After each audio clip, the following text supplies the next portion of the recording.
Waalaikumsalam. Selamat pagi anak-anakku kelas 5 SD yang ada di wilayah Kabupaten Tanah Laut. Salam Badatang, belajar dari Radio Tuntun Pandang. Harapan Ibu semoga anak-anak selalu dalam keadaan sehat walafiat. Nah, supaya anak-anak bersemangat, Ibu akan mempersembahkan sebuah lagu untuk anak-anak semuanya. Wah, lagu dulu ya. Organ peredaran darah harus selalu dijaga. Organ peredaran darah penting bagi tubuh kita. Rajin olahraga, makan yang bergizi, karena melancarkan peredaran darah. Iya. Ya, itu tadi lirik lagunya tentang organ peredaran darah dengan menggunakan nada lagu Pelangi-Pelangi itu ya. Mungkin anak-anak ingat itu. Ya, iseng aja kemarin Bu Lia membuat lagu. Iya, tapi merdu loh Bu, merdu.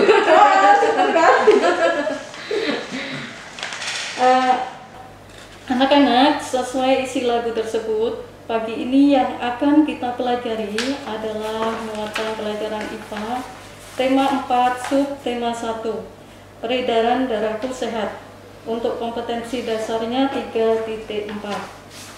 Kemudian untuk tujuan pembelajarannya, kenapa sih kalian harus belajar tentang peredaran darah?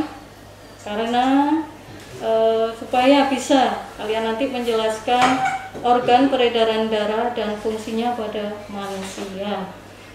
Anak-anak, darah sangat penting peranannya bagi manusia, yaitu mengalirkan oksigen ke seluruh tubuh menuju paru-paru. Nah, mengalirnya darah di dalam tubuh inilah yang dinamakan sistem peredaran darah. Oh iya Bu. Iya. Kalau tidak salah sistem peredaran darah ini ada 2 ya Bu ya? Ya, benar sekali Bu. Sistem peredaran darah manusia itu dibagi 2, yaitu peredaran darah kecil dan peredaran darah besar. Wah, menarik ini. Ada peredaran darah kecil, ada peredaran darah besar. Mungkin bisa dibantu dijelaskan satu persatu dulu ya Bu ya? Ya, bisa Bu. Untuk sistem peredaran darah kecil, yaitu mengalirnya darah dari bilik kanan menuju paru-paru melalui pembuluh arteri pulmonalis. Jadi di dalam paru-paru terjadi pertukaran darah yang banyak mengandung karbon dioksida dengan darah yang banyak mengandung oksigen. Kemudian darah yang banyak mengandung oksigen tersebut kembali ke jantung melalui pembuluh vena pulmonalis. Sedangkan yang kedua adalah sistem peredaran darah besar, yaitu darah yang banyak mengandung oksigen mengalir dari bilik kiri jantung ke seluruh tubuh melalui arteri besar atau aorta. Selanjutnya terjadi pertukaran darah yang banyak mengandung oksigen dengan darah yang banyak mengandung karbon dioksida di seluruh tubuh. Lalu darah yang banyak mengandung karbon dioksida kembali ke jantung melalui vena ke serambi kanan. Oke, baik Bu, ternyata itu tadi jalurnya ya Bu lah, sistem peredaran darah kita. Kalau ada organ kalau ada sistem peredaran darah dalam tubuh berarti ada organ peredaran darahnya ya Bu ya, berarti iya, ya. benar. Darah berarti ada organ-organ yang terlibat dalam peredaran darah tersebut. Mudah-mudahan nanti Ibu bisa bantu jelaskan ini ya. Iya, memang ada 3 organ peredaran darah yang terlibat dalam sistem peredaran darah manusia. Yang pertama adalah jantung, yang kedua pembuluh darah, dan yang ketiga adalah paru-paru. Nah, mungkin anak-anak perlu tahu juga fungsi dari ketiga organ peredaran darah ini ya Bu. Iya. Baik itu jantung, fungsi pembuluh darah itu apa, dan fungsi paru-paru juga apa. Boleh sambil dicatat ini ya Bu ya, anak-anak. Iya. Silakan Bu, dijelaskan Bu.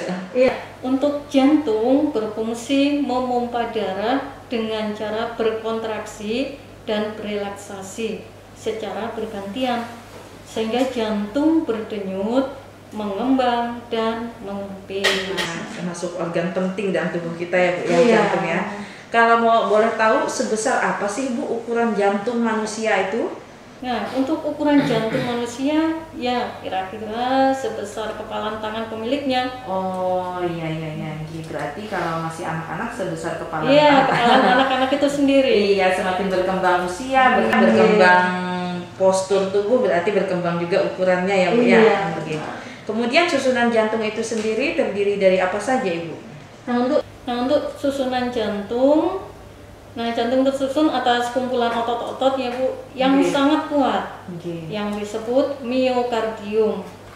Dan ada 4 ruang di dalam jantung, yaitu serambi kanan, serambi kiri, bilik kanan, dan bilik kiri. Iya, berarti antara bagian kanan dan kiri pada jantung itu ada semacam penyekat ya Bu ya? Iya benar, ada penyekatnya yang katup jantung. Oh iya. Nah, ini fungsinya untuk mencegah bercampurnya darah yang mengandung oksigen dengan darah yang mengandung karbon dioksida. Nah, kuliah di jantung kan ada yang namanya bilik dan serambi jantung. Iya. Nah, untuk bilik jantung, otot penyusunnya lebih tebal daripada otot pada serambi jantung. Oh, beda ya Bu ya? Iya.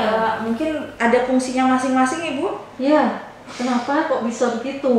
Ya, alasannya karena tugas bilik jantung lebih berat, yaitu memompa darah keluar dari jantung untuk diedarkan ke seluruh bagian tubuh. Oke Bu, kalau kita tekan pergelangan tangan atau pada leher di bawah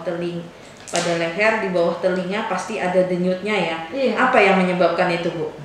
Nah, itu akibat adanya kontraksi tadi dan relaksasi pada jantung. Nah, ketika jantung memompa darah ke dalam pembuluh nadi, maka pembuluh tersebut ikut berdenyut. Oh begitu, Ya. Bu. Bu. Mungkin kita pernah merasakan denyut jantung kita sangat cepat. Adakah yang menyebabkannya itu Bu? Ya, biasanya kalau kita sedang istirahat atau waktu duduk, maka denyut jantung kita kan normal aja. Ya, biasa aja. Iya. Tetapi coba kalau kita setelah berlari, pasti denyut jantung kita sangat cepat. Ya contohnya kuliah kan hobinya naik sepeda. Nah, setelah naik sepeda coba ditekan itu pergelangan tangan misalnya. Ya. Kira-kira jantungnya itu kecepatan seperti apa? Sama nggak dengan waktu kuliah istirahat gitu?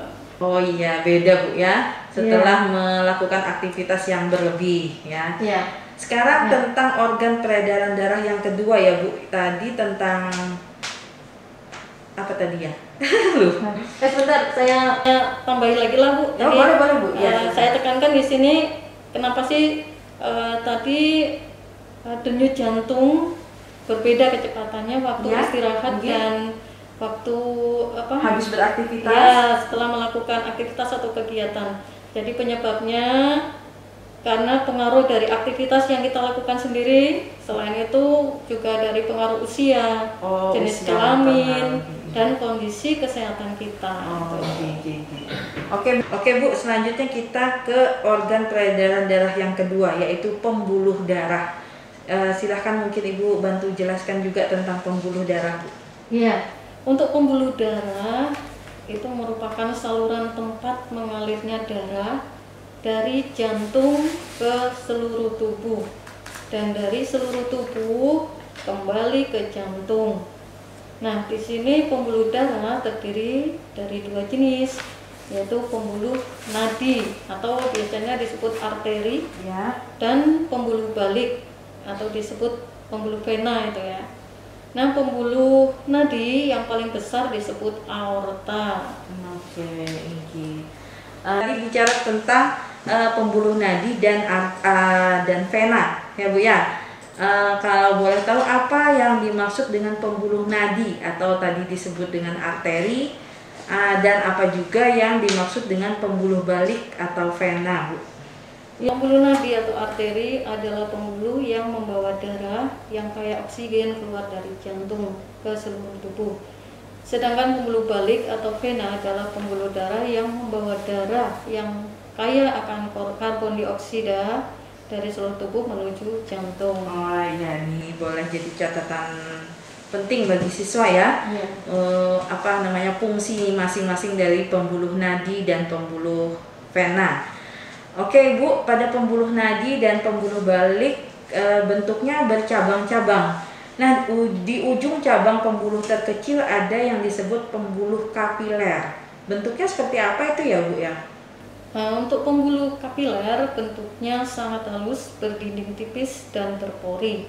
Disinilah terjadinya pertukaran oksigen dan karbon dioksida. Oh iya. Nah sekarang organ peredaran darah yang terakhir lagi Bu ya. Iya. Paru-paru. Apa sih Bu fungsinya paru-paru supaya anak-anak nih sering tahu, udah sering dengar, udah tahu bahwa setiap manusia punya paru-paru, tetapi supaya lebih jelas lagi fungsi paru-paru itu sendiri apa gitu ya. Iya. Untuk fungsi paru-paru dalam sistem peredaran darah ini sebagai penyuplai oksigen ke dalam darah. Oh begitu ya Bu. Sekarang paru-paru menjadi organ paling penting ya Bu menghadapi COVID-19 ini. Iya benar. Jangan sampai paru-paru kita terganggu nih ya. Inggih. Ini Bu ya, untuk darah yang telah diedarkan ke seluruh tubuh tidak lagi mengandung oksigen, tetapi banyak mengandung karbon dioksida setelah kembali ke jantung. Darah yang mengandung karbon dioksida dipompa ke dalam paru-paru. Selanjutnya karbon dioksida diambil dan diganti dengan oksigen melalui proses pernapasan.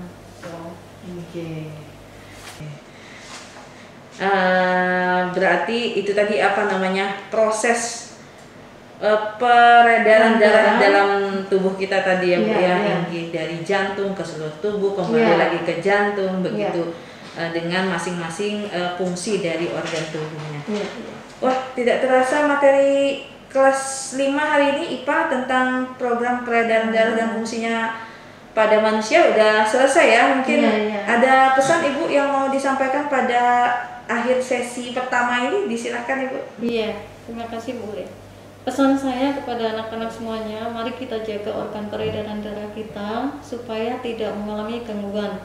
Misalnya dengan cara berolahraga dengan teratur.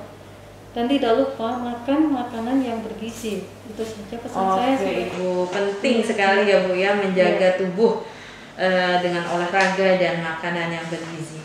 Terima kasih Ibu Yeti sudah memaparkan materi pembelajaran IPA pada hari ini. Pendengar radio Tuntung Pandang, khususnya anak-anak para pembelajar di rumah kelas 5, semoga pengetahuan tadi bermanfaat dan menambah pengetahuan kita semua. Dan setelah ini kita ikuti pembelajaran sesi kedua untuk muatan IPA kelas 6 SD. Terima kasih. Salam datang. Wassalamualaikum warahmatullahi wabarakatuh.